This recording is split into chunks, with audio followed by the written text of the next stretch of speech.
Galatians 2. Then 14 years after, I went up again to Jerusalem with Barnabas, and took Titus with me also.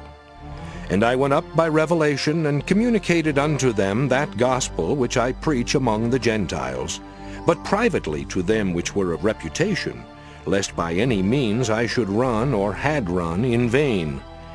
But neither Titus, who was with me, being a Greek, was compelled to be circumcised, and that because of false brethren unawares brought in, who came in privily to spy out our liberty, which we have in Christ Jesus, that they might bring us into bondage, to whom we gave place by subjection, no, not for an hour, that the truth of the gospel might continue with you.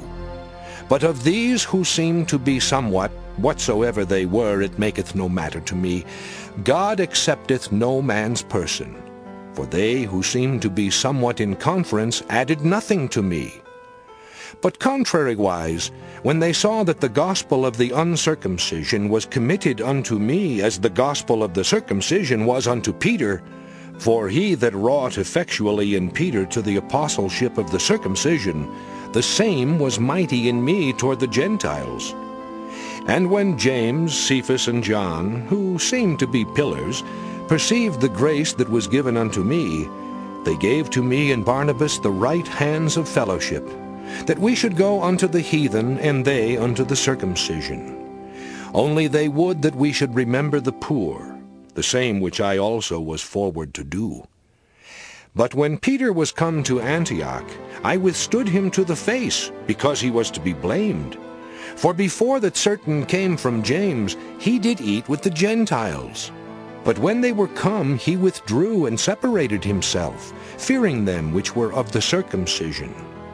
And the other Jews dissembled likewise with him, insomuch that Barnabas also was carried away with their dissimulation. But when I saw that they walked not uprightly according to the truth of the gospel, I said unto Peter before them all, If thou, being a Jew, livest after the manner of Gentiles, and not as do the Jews, why compellest thou the Gentiles to live as do the Jews? We who are Jews by nature, and not sinners of the Gentiles, knowing that a man is not justified by the works of the law, but by the faith of Jesus Christ, even we have believed in Jesus Christ, that we might be justified by the faith of Christ, and not by the works of the law. For by the works of the law shall no flesh be justified.